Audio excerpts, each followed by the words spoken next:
छावासह राज्यातील विविध संघटनांचे पदाधिकारी मुंबईमध्ये मुख्यमंत्र्यांच्या भेटीला येत आहेत। प्रवीण गायकवाड आणि विजय घाडगे यांच्यावर झालेल्या हल्ल्याविरोधात ही भेट असेल आणि मुख्यमंत्र्यांच्या वर्षा निवासस्थानी भेटीसाठी हे सगळे कार्यकर्ते ठाण्यातून रवाना झालेत। भेट मिळाली नाही तर वर्षा निवासस्थानाबाहेर ठिय्या आंदोलन करण्याचा इशारा सुद्धा त्यांनी दिलाय। नाशिकवरून निघालेले आंदोलक हे मुंबईच्या वेशीवर पोहोचले। छावा आणि इतर संघटनांकडून मुख्यमंत्र्यांसोबत काय चर्चा आणि मागणी असणार हे जाणून घेतलेलं आहे आमचे प्रतिनिधी निकेश शार्दूल यांनी। आणि प्रवीण गायकवाड यांच्यावरती झालेल्या हल्ल्याविरोधात छावा संघटना आणि राज्यातील इतर प्रमुख संघटनांचे प्रमुख जे आहेत ते आज मुख्यमंत्री देवेंद्र फडणवीस यांची वर्षा बंगल्यावरती भेट घेण्यासाठी निघालेले। ते सर्व संघटनांचे प्रमुख जे आहेत ते नाशिकहून निघालेले होते। आता ठाणे आणि मुंबईच्या वेशीवरती हे सर्व पोहोचलेले आहेत। ते नेमकं त्यांची मागणी मुख्यमंत्र्यांकडे असणार आहे, आपण ते जाणून घेऊ। सर, मुख्यमंत्र्यांची भेट घेण्यासाठी निघालेले, काय प्रमुख मागणी तुमची असणार आहे मुख्यमंत्र्यांकडे? या महाराष्ट्रातला शेतकरी कर्जमुक्त झाला पाहिजे।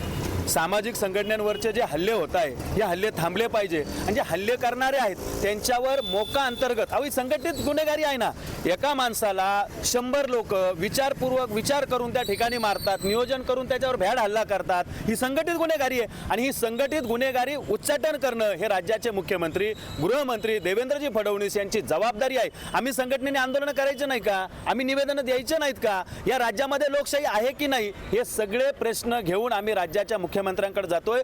असं जर महाराष्ट्रामध्ये घडत असेल तर या राज्याचे गृहमंत्री स्वतः मुख्यमंत्री देवेंद्रजी फडणवीस साहेब आहेत, त्यांच्याकडे न्याय मागण्यासाठी आणि त्यांना विचारण्यासाठी या सर्व महाराष्ट्रातील ज्या प्रमुख संघटना आहेत जे वर्षानुवर्षे या समाजासाठी काम करतात ते या ठिकाणी आलेले आहेत।